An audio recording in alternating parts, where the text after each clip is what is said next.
name of our Lord and Savior, Jesus Christ. I thank the Lord for giving me this wonderful opportunity to stand with you to share a story.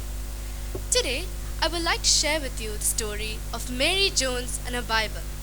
The story of a young girl who saved her money for 6 years and walked 26 miles to own a Bible in her own language. Many years ago, a little girl lived with her mother in a small grey stone cottage in the Welsh countryside. Her home was in a green valley in the shadow of a mountain, and from there you could sometimes see the ocean in the far distance.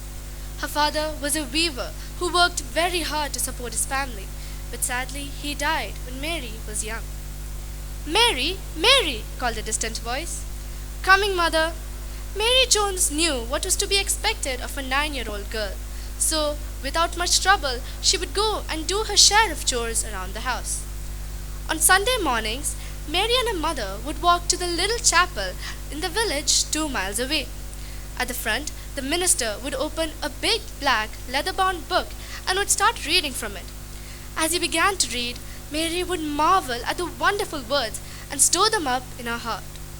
After the service was over, she would go cautiously up to look at the impressive book. There were 2 words written in gold on the front. She guessed that these were Holy Bible because she heard the minister saying so. She opened the book, and the words inside looked odd to her. How can anyone ever make sense of these squiggles, she thought. Oh, how I wish I could read this book, or even have one of my own. Then, on Sunday morning, the minister announced that a school was to be opened in the village. Mary was excited. Now I can learn to read and make sense of the strange marks in the book at the chapel. The school headmaster, Mr. Evans, and his wife moved into a farmhouse not far from Mary's home. Mary worked extra hard to finish her chores quickly so that she could go to the Evans house to learn. Months passed and seasons changed until at last Mary was asked to read at the book in the chapel. She was not very tall, so a special wooden box was made for her to stand on so that she could read. Now the squiggles finally made sense to her. She read perfectly. Mrs. Jones was very proud of her daughter. After the service, Mary rushed up to her mother. "I must have a Bible! I must have a Bible!" she cried. Her mother gently placed her hand on her daughter's shoulder. "But Mary, Bibles are expensive, and we haven't much money." I know. That's why I'm going to save up for one, and I don't care how long it takes me. I'll do job for other people, and I'll save all my pennies. I'll do anything just to have my own Bible." And that is exactly what Mary did.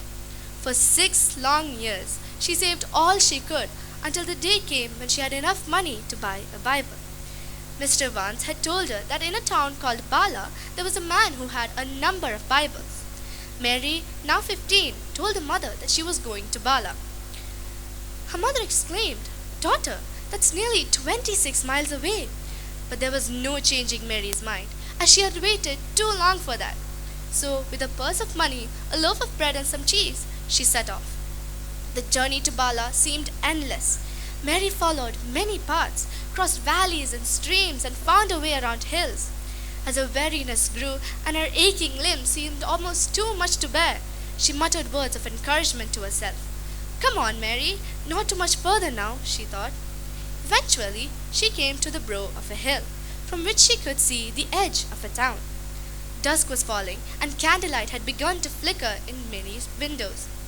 Mary's heart pounded with excitement. Here was Bala at last. She recognized it from Mr. Vaughan's clear description. With renewed energy and a new determination, she set off again down the hill. Mary knocked on many doors to ask for directions to Mr. Charles's home, until at last she finally found his house. She ran up the garden path and knocked on the big oak door. As it was opened, Mary made a request for a Bible, the words tumbling over themselves in her eagerness. "I walked 26 miles to get here, and I've saved 6 years to buy a Bible. I have the money here, you can count it if you like. Please, can I have a Bible?" Mr. Charles was very moved by this request, but sadly all Ishmael's Bibles had been sold already. He provided food for Mary and arranged lodgings for her while he waited for more Bibles to arrive. 2 days later, he was able to provide Mary with a Bible of her own. Mary stared at it for a long moment before taking it with both hands. Then she expressed her heartfelt thanks. Then Mr. Charles did something that Mary did not expect. He gave her 2 more Bibles to give it to her family. The next morning, Mary, clutching her treasured possessions, said goodbye to Mr. Charles and started on her way home. She arrived to a grand reception. Mr. Evans, the minister, and her mother were all waiting for her and greeted her warmly. As she raised the Bible for everyone to see, she muttered words to herself. Thank you, Jesus, and thank you, Mr. Charles. In his study, Mr. Charles remembered how the young girl had disappeared over the brow of a hill, still holding the Bibles to her chest. He began to think of all the other kids just like Mary Jones who wanted a Bible for themselves. Not only in Wales but in England, Scotland, Ireland and many other distant lands. And thus, in 1804, the British and Foreign Bible Society was formed by Thomas Charles and many other important men in response to needs which stories like that of Mary Jones had come to light. Even today, the wider circulation and use of scriptures is because of young people like Mary Jones who thirsted for the Word of God years ago. Thank you. God bless.